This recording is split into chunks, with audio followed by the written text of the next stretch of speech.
Quédate en la casa, que en La Iguana nos quedamos contigo para informarte.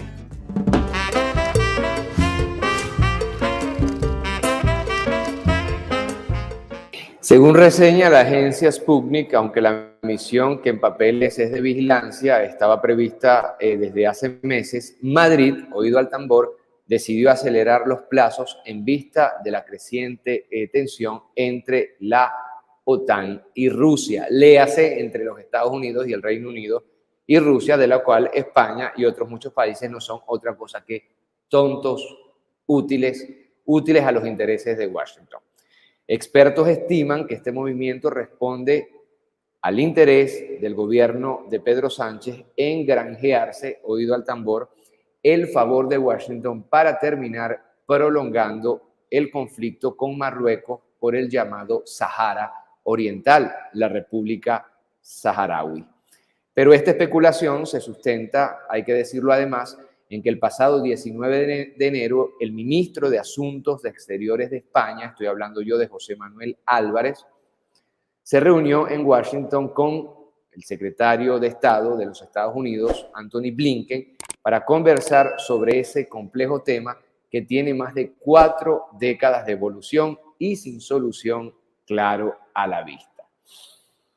Yo creo que a España se le olvida los intereses que tiene Francia, por ejemplo, por nombrar un solo país de la Unión Europea, con Marruecos. Eso no es soplar y hacer botellas.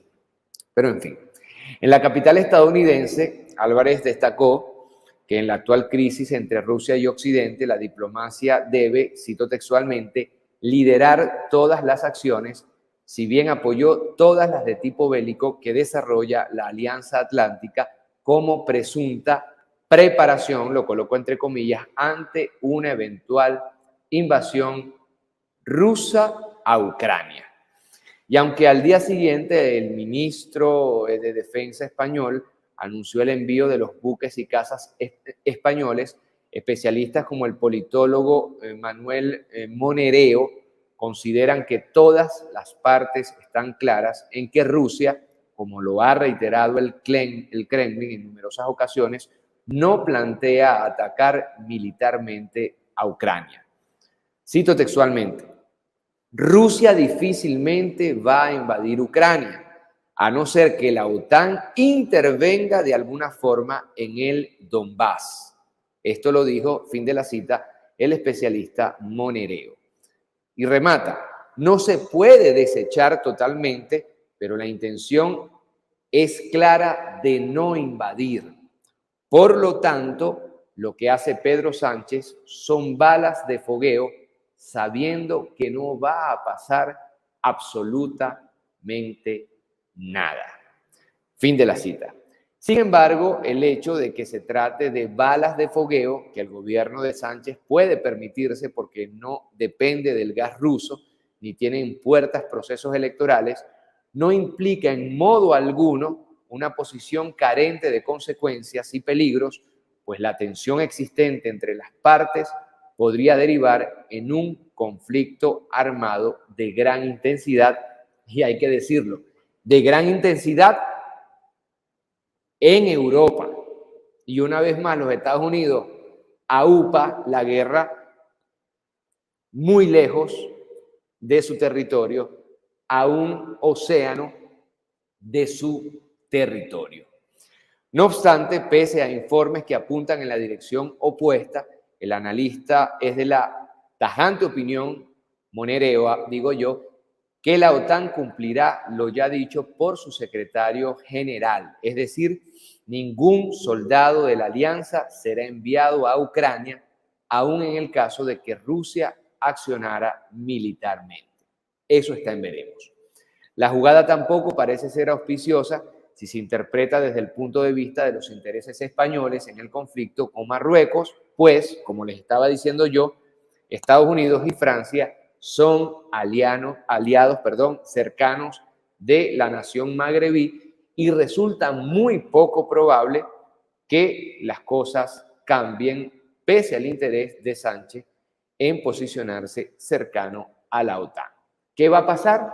Que una vez más España y otros pequeños países sin ningún tipo de importancia en la estrategia mundial van a ser utilizados cual condones geoestratégicos y después votados.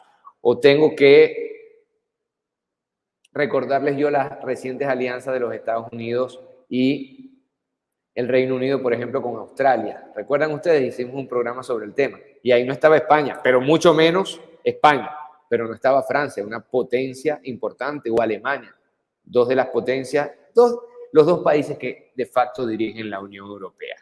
Ahora, lo cierto aquí es que estamos frente a la falacia tras la postura unificada de la Unión Europea y de Estados Unidos en torno a Ucrania. Y esa falacia, y yo insisto con esto, ha llevado a guerras como las de Irak, como las de Afganistán. ¿Y cuál ha sido el resultado finalmente?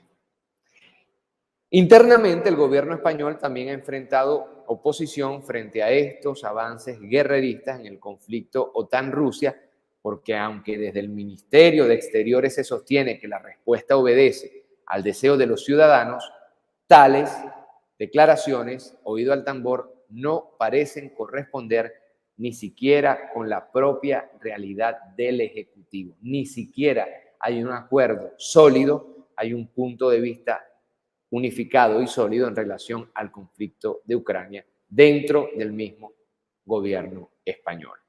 Vamos a ver en el siguiente video las divergencias por el envío de tropas a Ucrania que provocan que el ministro rinda cuentas en el mismísimo Congreso español. Adelante.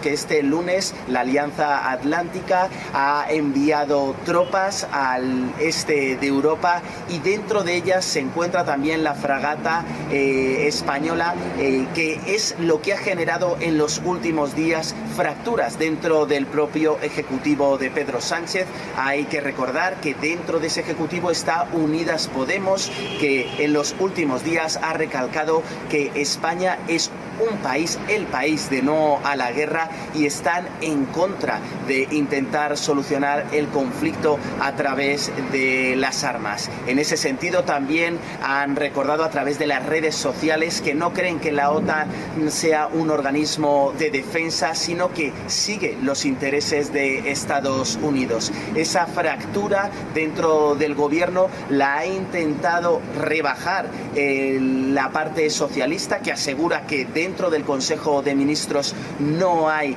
ningún tipo de discrepancia y que en cualquier caso quien toma las decisiones de política exterior es el presidente de España, Pedro Sánchez.